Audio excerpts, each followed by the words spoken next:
हे मेरे धर्म प्रेमी सज्जनों, श्रद्धा मूर्ति देवियों एवं प्रिय बच्चों, आप सभी को साहिब बंदगी। कबीर साहब कहते हैं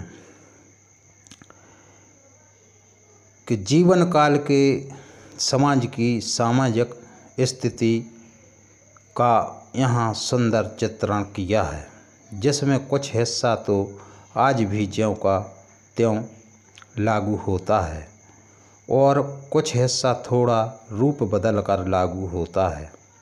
कबीर साहब उलटवासी में कहते हैं, संसार के कवियों में शायद उनकी जितनी उलटवासी किसी ने ना कही हो। उलटवासी कहकर वे कथन में एक मनोरमता ले आते हैं और कथन के शुरू ही में अपने श्रोताओं एवं पाठकों को चौंकाकर उन्हें उत्साहित कर देते हैं। इसी शब्द में देखिए, संतो बोले से जग मारे, अन बोले से कैसे बने, शब्द ही कोई ना विचारे। ये पंक्तियाँ कितनी रोचक, चौंकाने वाली तथा कटु सत्य कथन करने की संभावना प्रकट करने वाली है।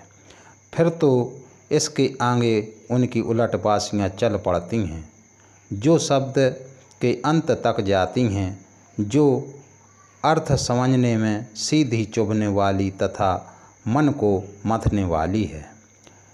उनकी पहली बात है, पहले जन्म पुत्र का भाव बाप जन्मिया पाछे। पुत्र ने पहले जन्म लिया, उसके बाद पिता ने जन्म लिया। यह बात कोई कहेगा तो सुनने वाला मारने दौड़ेगा, परंतु जब वह इन शब्दों का मर्म समझ जाएगा तब उनकी वाणी पर रीझ जाएगा। किसी बच्चे को जब पैदा होता है तब लोग यही कहते हैं कि फलाने के घर में फलाना पुत्र पैदा हुआ है। आज तक यह किसी को कहते नहीं सुना कि फलाने के घर में फलाने के पिता पैदा हुआ है। व्यक्ति पहले पुत्र के रूप में संसार में जन्म लेता है, वही आगे चलकर वर्षों दिन तक पिता बनता है। अच्छा पिता बनने के लिए अच्छा पुत्र बनना चाहिए। सभी घरों के पिता ही घर के स्थापक होते हैं। यदि उन्हें पहले अपने पुत्र तत्व रूप को नखारा है तो उनका पितृ तत्व रूप निश्चित ही निखर रहा। हर व्यक्ति का कर्तव्य है कि अच्छा पिता बनने के लिए पहले अच्छा पुत्र बने। कबीर साहब के इस अनुभव से मिलता जुलता हुआ अनुभव है। बच्चा मनुष्य का पिता है। बच्चों को जब तक अच्छे संस्कार नहीं मिले वो आगे चलकर अच्छे पिता नहीं बन सकते।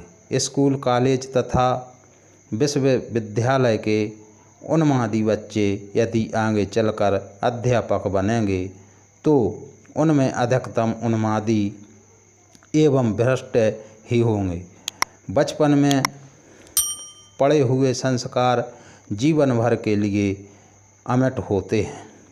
जिन्होंने अपने बच्चों को अच्छे संस्कार नहीं दिए, उन्हें अपनी अगली पीढ़ी की नींव बर्बाद कर दिया। कबीर साहब कहते हैं कि बच्चों में अच्छे संस्कार भरो, जिससे वे आगे चलकर अच्छे पिता बने। अब बात है माता की, नारी जाति की। वो कहते हैं कि बाप पूत की एक ही नारी ई अचरज को काँच है। बाप तथा पुत्र का जन्म एक ही नारी से जाति से होता है। यदि नारी जाति शुद्ध संस्करण ग्रहण कर ले तो पूरी पीढ़ी ही सुधर जाए। पिता और पुत्र में संसार की सारी पीढ़ियाँ हैं। पुत्र जागेश्वर और पिता रामेश्वर, हर जगह केवल बल्दियत चलती है। इस संसार के सभी मनुष्य पिता पुत्र में आ जाते हैं एवं सतगुरु कहते हैं कि बाप तथा पूत एक ही नारी जाति से पैदा होते हैं। नारी सांचा है, सांचा ठीक है तो ईंट ठीक होगी, यदि सांचा ठीक नहीं है तो ईंट कहाँ से ठीक होगी। और यदि ईंट टेढ़ी होगी, हर मनुष्य अपने आरंभिक रूप में माता के पेट में 9 महीने निवास करता है और गर्भकाल के में माता का खाना गर्भ अवस्था शिशु का खाना है, माता का पीना उसका पीना है, माता का सांस लेना उसका सांस लेना है और माता का संस्कार ग्रहण करना उसका संस्कार ग्रहण है।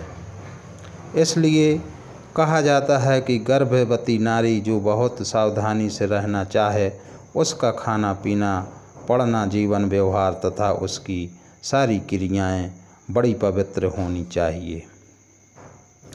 बच्चा पैदा होने के बाद भी माता की ही गोद में पलता है। जब वह खेलता तथा पढ़ता है तब भी माता के ही संरक्षण में रहता है। माता के लिए दिए हुए संस्कार ही बच्चे में जीवन भर के लिए घर बना लेते हैं। माता का कितना महान उत्तरदायित्व है और उसका संतान के ऊपर, यह कहना चाहिए कि पूरे मानव समाज के ऊपर कितना बड़ा उपकार है, यह बात सोचने ही बनती है। इसलिए पिता से भी माता का स्थान ऊंचा है। यह नीतिमान लोग कहते हैं कि यदि माता पिता साथ साथ बैठे हों तो पहले माता का नमस्कार करो, बाद में पिता का।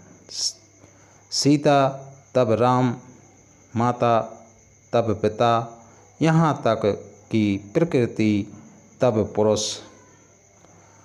लोग बांस की फट्टी का ढांचा बनाकर उसमें पैरा भर देते हैं, ऊपर से मिट्टी के ऊपर रंग रोगन और कपड़ा पहनाकर एक नारी का रूप खड़ा कर देते हैं। तब उससे कहते हैं कि यह जगदम्बा है। मनुष्य ने ही उसे बनाया है, वह केवल जड़ ठाठ है। वह एक चूहिया भी नहीं पैदा कर सकती, वह जगदम्बा कैसे हो गई। जगदम्बा जगत की माता ये नारियां हैं जो जीती जागती है। इन्हीं से जगत के लोग पैदा होते हैं, इन्हीं से सबको संस्कार मिलते हैं। अच्छे संस्कार मिलने पर अगली पीढ़ी अच्छी होती है, बुरे संस्कार मिलने पर अगली पीढ़ी बुरी होती है। इन माताओं की बहुत बड़ी जिम्मेदारी है कि ये अपनी संतानों को अच्छी शिक्षा दें, उन्हें अपने पवित्र आचरण से अच्छे संस्कार दें। इसके लिए नारियों की भी अच्छी शिक्षा होनी चाहिए। कबीर साहब सामाजिक राजाओं का भी चित्र खींचते हैं। दुंदर राजा टीका बैठे बिसहर करे खवासी।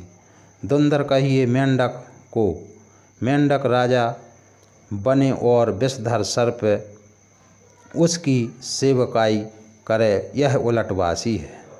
मेंढक तामसी और मूढ़ा होता है।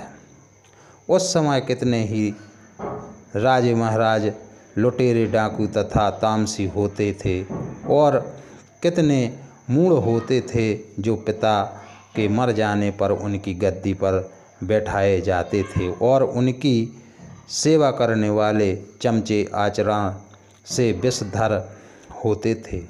वे ही राजकाज में राग राइट करते थे। कहना ना होगा कि आज भी इस चित्र को राजकाज में देखा जा सकता है। आज मंत्री ही राजा है, और कितने गलत आचरण करने वाले आजकल के मंत्री बन जाते हैं।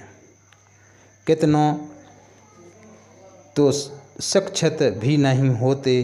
ऐसे लोगों के लिए विगत 15वीं शताब्दी में कहा हुआ कबीर साहब का यह वचन धुंधर राजा टीका बैठे आज भी वैसे ही सटीक जैसे उस समय था विषधर करे खवासी। तो आज के लिए पूर्वत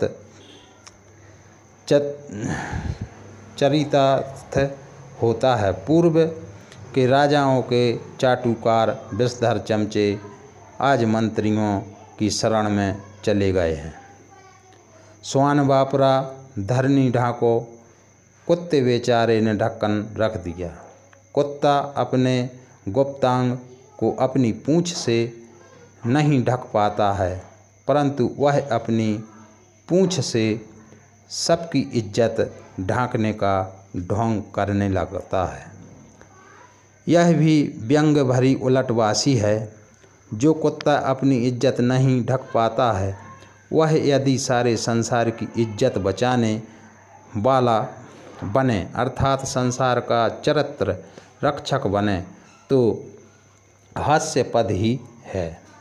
इसी प्रकार जो राजनेता तथा शासक अपने चरित्र को खोए हुए हैं, वे यदि जनता के चरित्र